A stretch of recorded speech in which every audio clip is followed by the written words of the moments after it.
살아계신 하나님, 이 시간 주의 말씀을 사모하는 각자 심령 위에 말씀의 은혜와 능력을 덧입혀 주시옵소서. 예배를 방해하는 그 어떤 악한 세력 틈타지 못하게 하시고, 오직 성령께서만이 친히 인도하시고 주장하시고 간섭하시는 그러한 은혜의 시간 되도록 역사하여 주시옵소서. 주시는 말씀대로 순종을 결단함으로 말미암아 순종하는 자에게 허락하시는 하나님의 말씀의 복이 놀랍게 임하는 것을 체험하는 그러한 시간이 되도록 역사하여 주시옵소서. 주께서 친히 함께 하시고 말씀해 주시고 우리의 심령을 이끌어 주시기만을 간절히 사모하며 우리 주님 예수 그리스도의 이름으로 기도드리옵나이다. 아멘.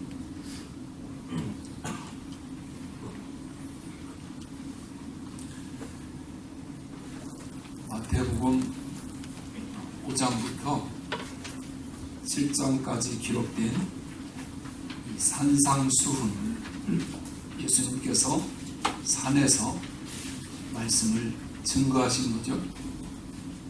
산상수훈이라고도 하고 산상포훈이라고도 그렇게 말합니다.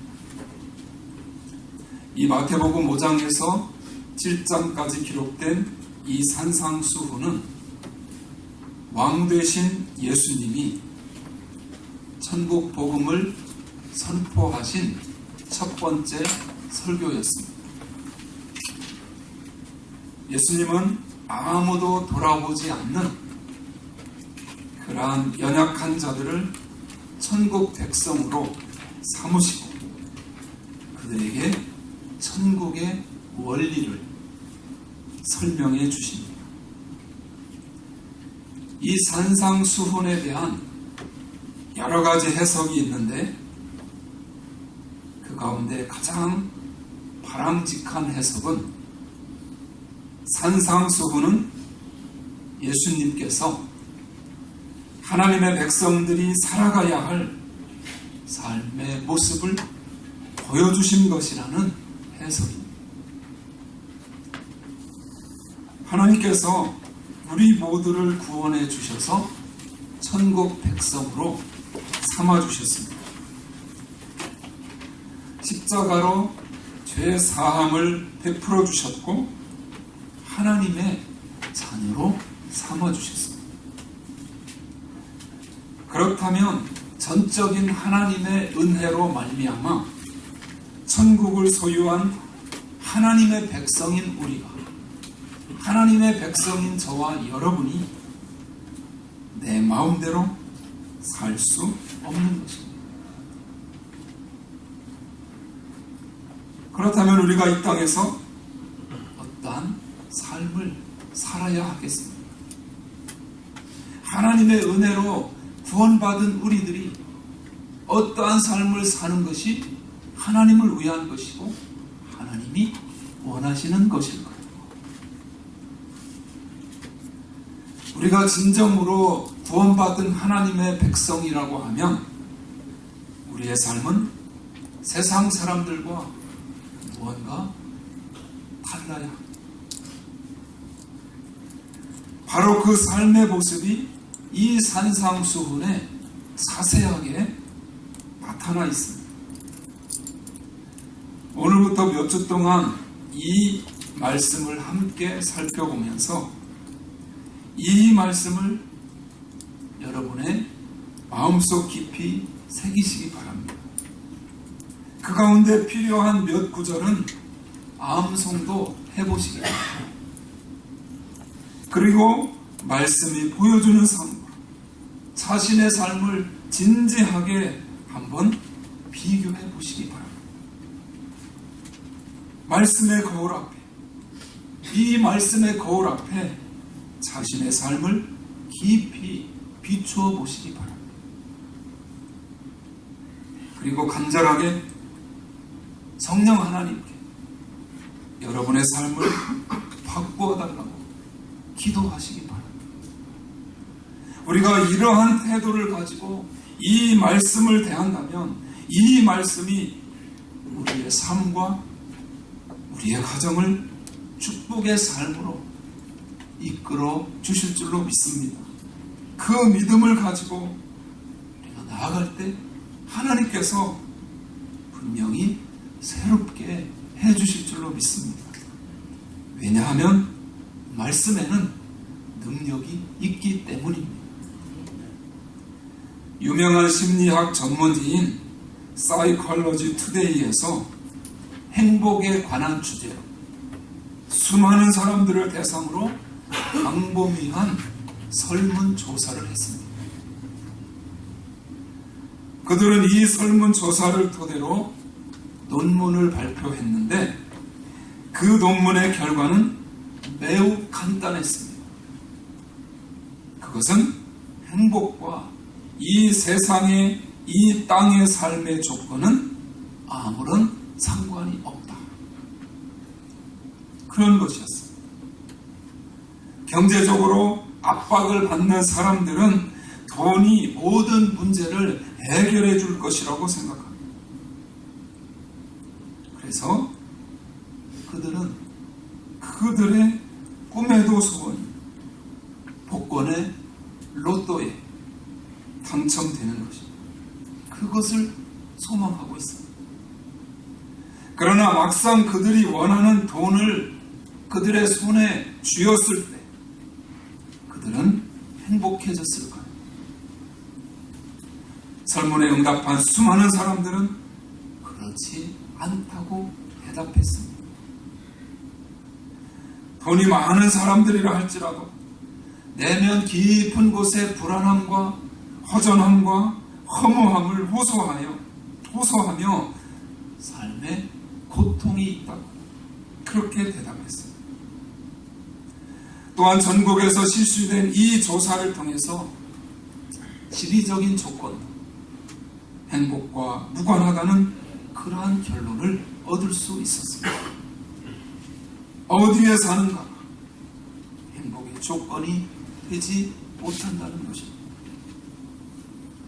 이어서 쾌락도 행복과 무관했습니다. 사람들이 쾌락을 얻기 위해 오락을 즐기고 심지어 마약을 복용합니다. 그러나 그들의 삶이 행복하지 않다는 것을 우리는 이미 잘 알고 있습니다. 어느 유명한 시인이 쾌락을 강물에 떨어지는 눈송이에 비유했습니다. 눈송이가 강물에 떨어지면 바로 녹아버립니다. 쾌락은 그와 같은 것입니다.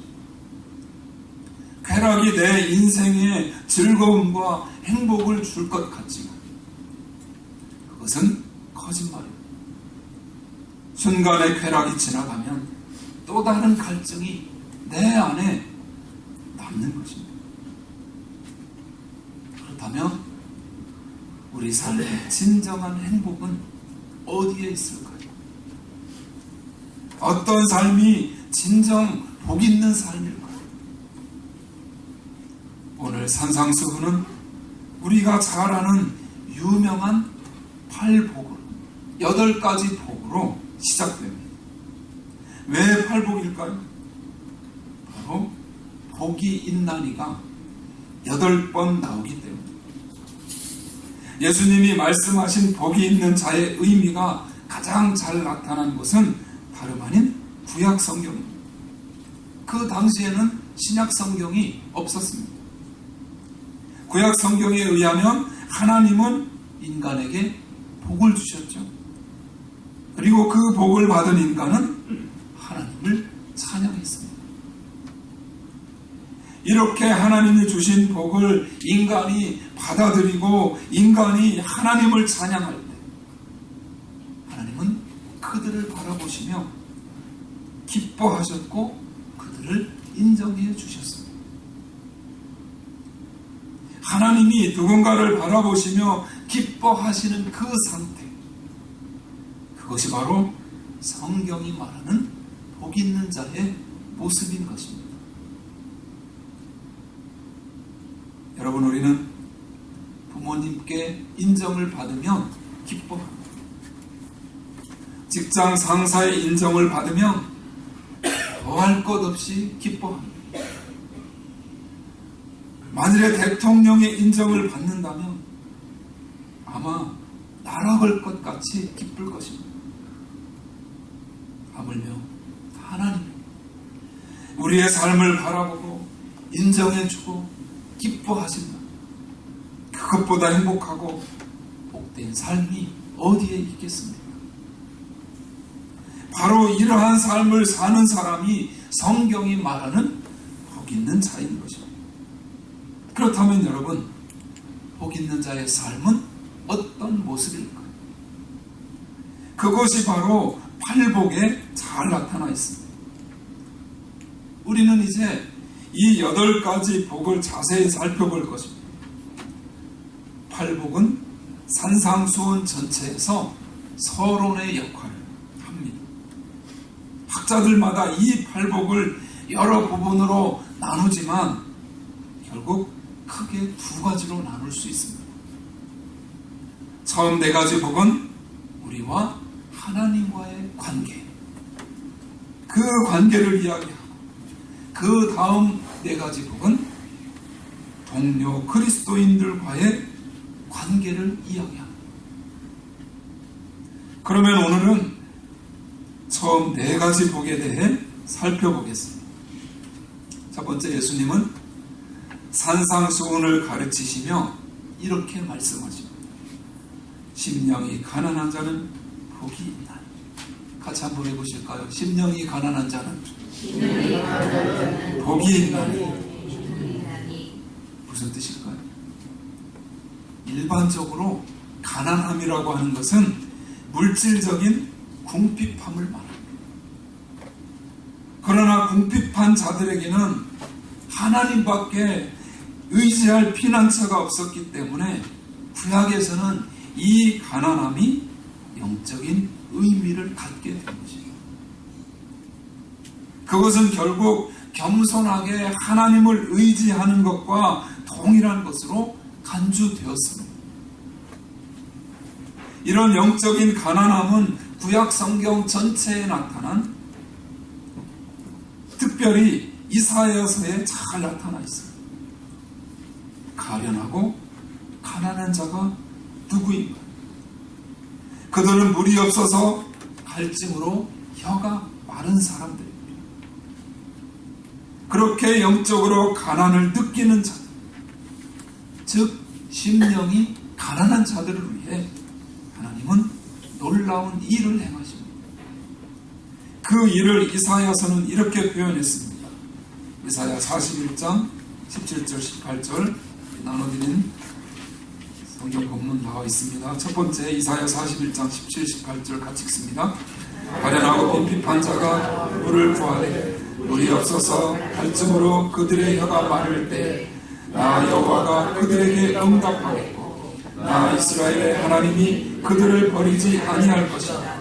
내가 자산을 강을 열며 골짜기 가운데 샘이 나게 하며 광야로 못이 되게 하며 마른 땅으로 샘 근원이 되게 할 것이며. 아멘. 참 놀라운 말씀이에요. 하나님이 누구를 위해 강을 내시나요? 하나님이 누구를 위해 마른 땅이 연못이 되게 하시나요? 그들은 한 가지 조건을 갖춘 자들입니다. 바로 영적으로 가난한 자들입니다. 또한 마음이 가난한 자들에게 여호와의 기름 부음 받은 자들이 구원의 기쁜 소식을 전할 것이라 이사야서 61장 1절은 말씀합니다. 같이 읽습니다.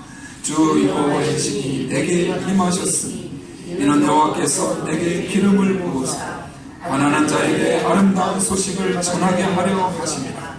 나를 보내서 마음이 상한 자를 고치며 포로된 자에게 자유를 갇힌 자에게 너희를 전파하며 하며. 이 말씀에 나오는 가난한 자는 어떤 자일까? 돈이 없는 자일까요? 아닙니다. 바로 마음이 가난한 자를 말합니다. 그러므로 심령이 가난한 자는 자신이 영적으로 가난함을 하나님 앞에서 겸손하게 인정하는 자입니다. 이렇게 심령이 가난한 자는 하나님의 은총을 구하지 않을 수 없습니다.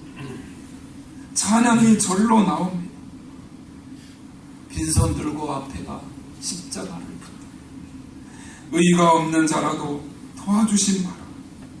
생명샘에 나가니 마음을 씻어 주소서. 그런 의미에서 마음이 가난한 자는 갈보리 십자가 앞에 나아가게 되어 있습니다. 하나님의 은총을 구하게 되어 있습니다. 누가복음 18장 13절 말씀에서 나오는 이 세리와 같이 하나님이여 불쌍히 여기소서.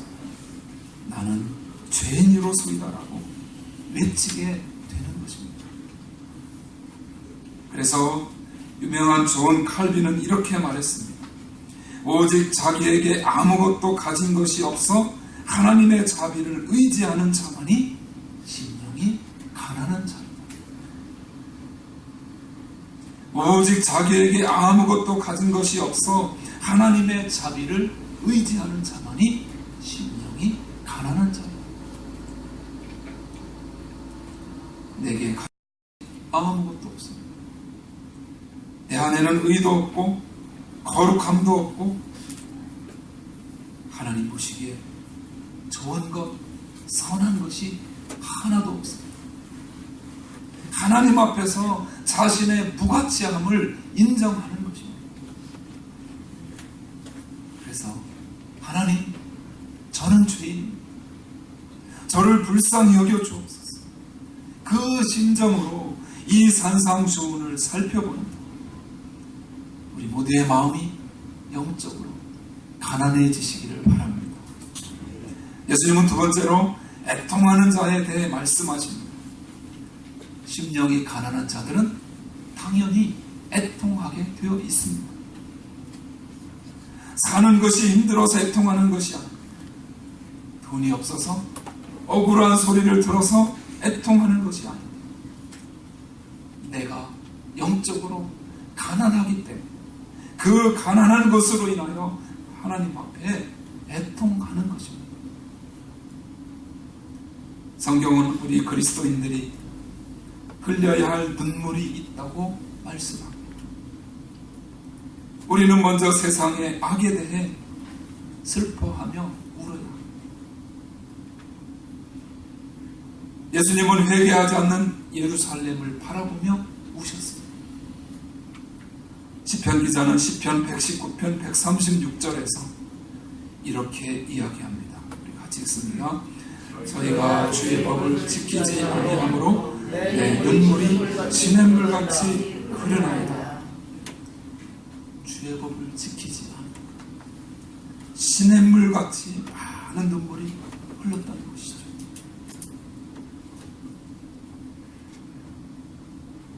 여러분, 이 세상이 악으로 치닫는 것을 보고 우리 그리스도인들은 애통해야 합니다.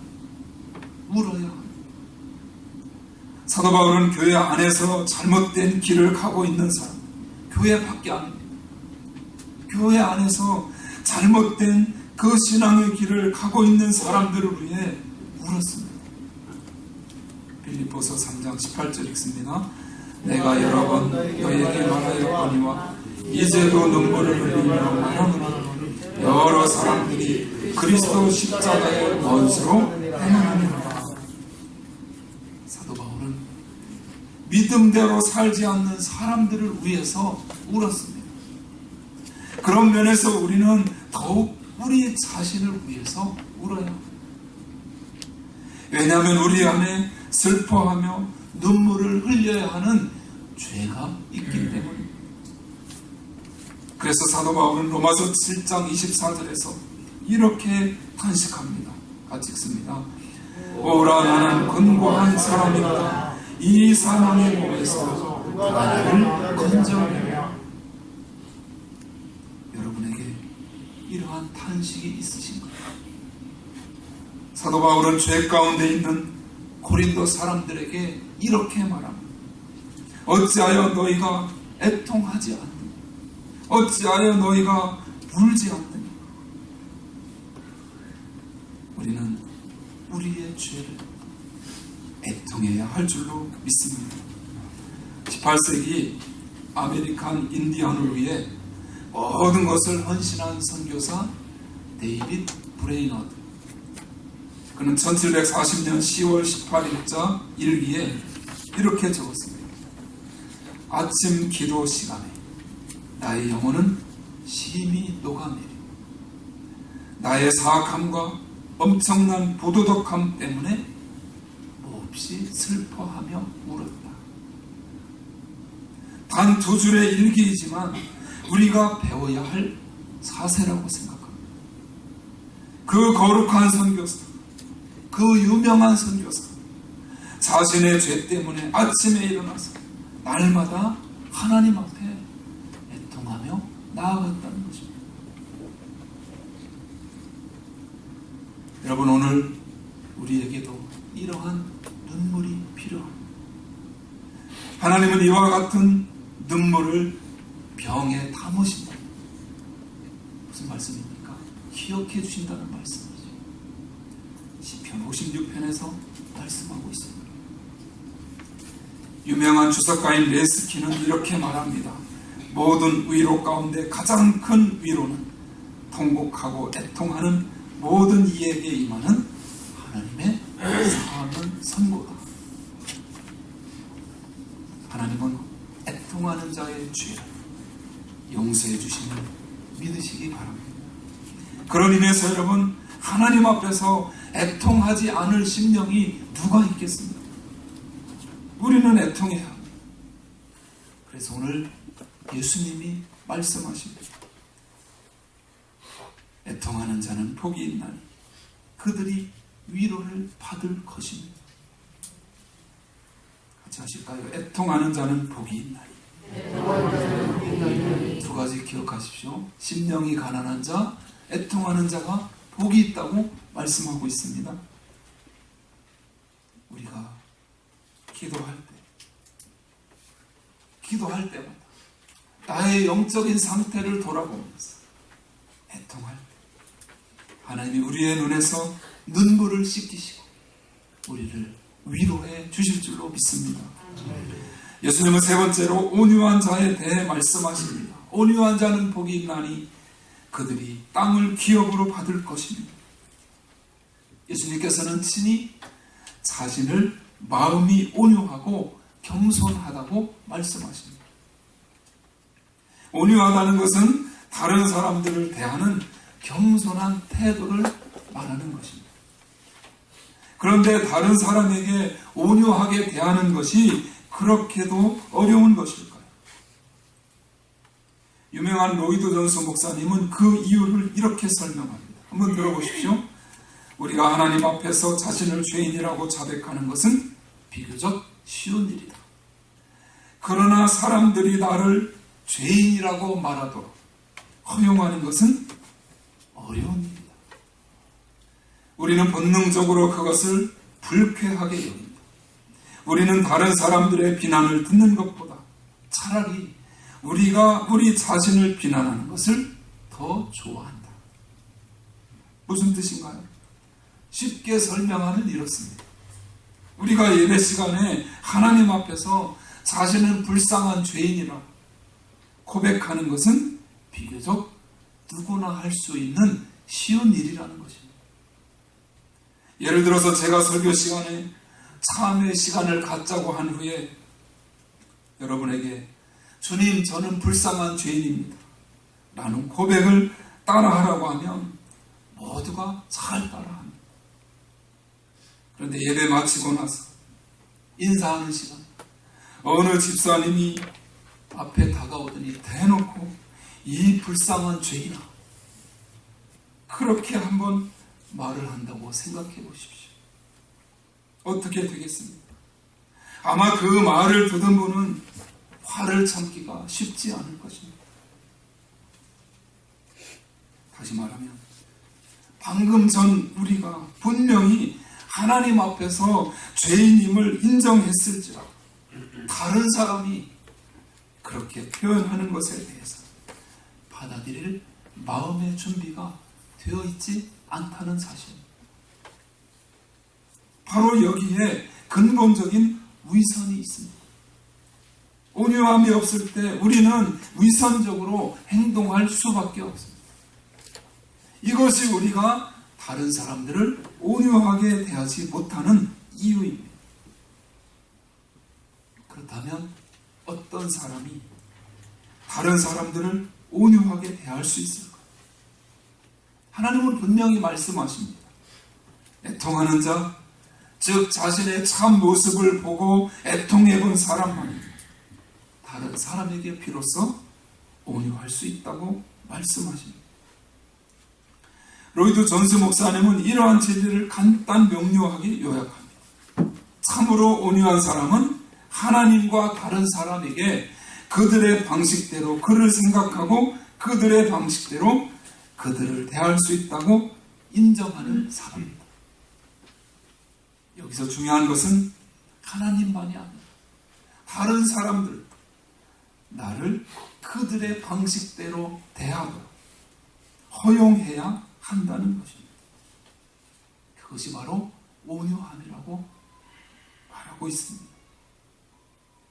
그렇다면 여러분은 하나님 앞에서 여러분이 발견한 모습 그대로 다른 사람들이 여러분을 대하도록 허용할 수 있겠습니까? 그렇다면 여러분은 온유한 사람인 것입니다. 인생을 살다 보면 종종 비난을 받을 때가 있습니다. 억울하게 내가 하지도 않은 일을 모함받고 또 험담을 들을 때가 있습니다. 특별히 교회에 다니면서 그런 일을 자주 겪게 됩니다. 주님 앞에서 열심을 다하고 충성을 다합니다. 땀을 흘리면서 헌신합니다. 돌아오는 것은 칭찬이 아니라 비난입니다. 그럴 때 사람들의 반응은 극명하게 갈립니다.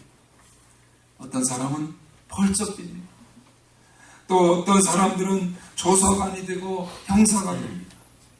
가지고 다니는 수첩에 노트 5에 적어가면서 사람들을 쫓아다닙니다. 박 집사가 그랬다면 제가 박 집사라고 말하는 겁니다. 나는 아니야. 누가 그래? 그러면 다른 사람을 또 찾아가. 그러면서 조그만 일을 커다란 일로 부풀리고 만들어버립니다. 그 일들을 자꾸만 하면서 온 교회를 뒤집어 놓습니다. 그것은 온유함이 아니라는 것입니다. 저도 그런 모함을 받은 적이 있습니다. 특별히 부교역자 사역을 마치고 교회를 사임한 후에 개척을 시작할 때 별별 소리를 다 들어야 했습니다. 너무 화가 나기도 하고 괴롭기도 하고 잠을 이룰 수가 없었습니다. 그런데 어느 날 기도 중에 하나님께서 그런 음성을 들려주셨습니다. 너 왜 그렇게 흥분하니? 내 앞에서 죄인이라고 고백하지 않으니, 인정하지 않았었니?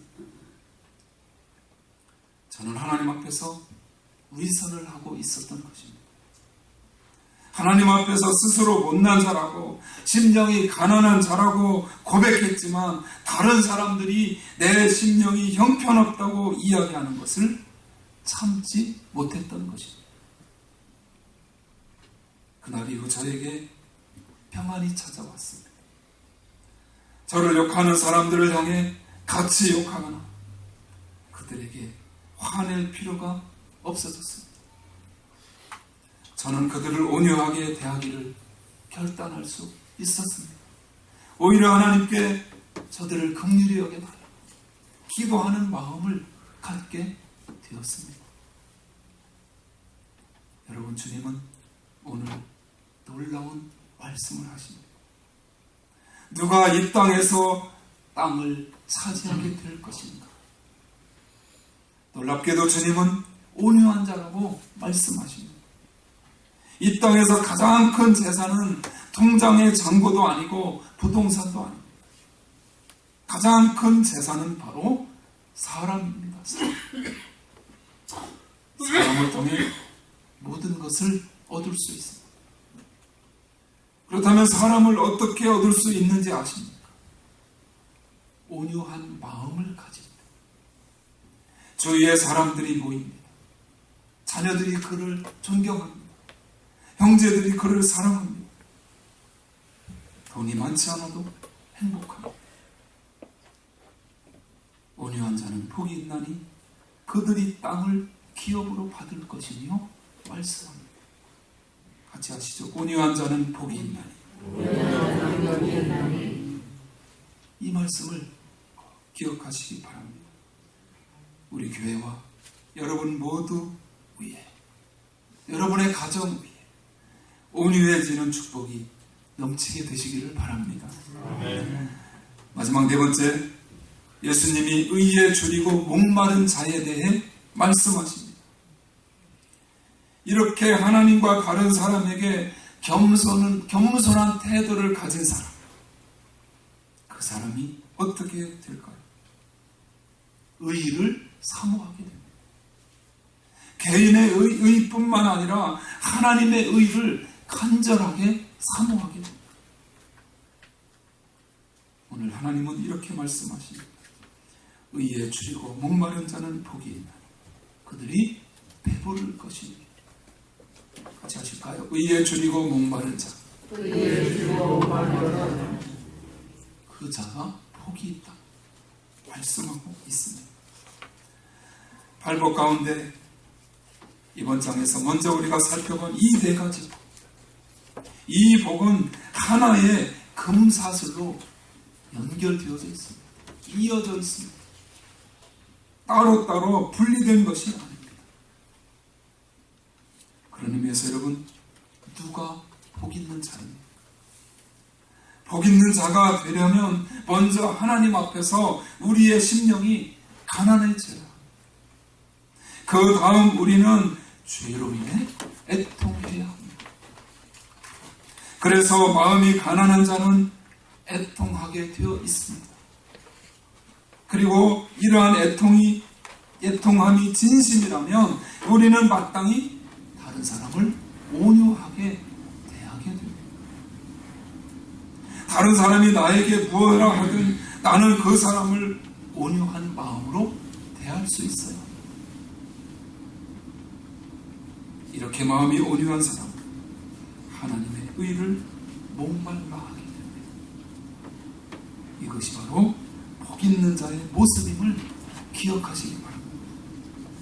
그런 의미에서 사랑하는 여러분, 참 복을 받기 원하십니다. 설교 처음에 말씀드린 사이콜로지 투데이의 설문조사 결과를 통해 알 수 있듯이 이 땅에서 행복한 삶을 살기란 결코 쉬운 일이 아닙니다. 정말 행복한 삶을 원한다면 이 팔복대로 이번 한 주간 오늘 네 가지 이 복대로 한번 힘써서 살아보시기 바랍니다. 가난한 애통하는 마음을 가지고 다른 사람을 온유하게 대하며 늘 하나님의 의를 목말라 하며 살아보십시오. 오늘날 여러분은 행복한 삶을 사는 사람이 되어 있을 것입니다. 여러분 모두 이 네 가지 복인 심령이 가난한 복, 한번 같이 하시죠. 심령이 가난한 복, 애통하는 복, 온유한 복, 의에 줄이고 목마른 복, 이 복을 반드시 소유하고 하나님 나라 백성으로서의 마땅한 삶을 능력 있게 살아가며 승리하게 되시기를 주님의 이름으로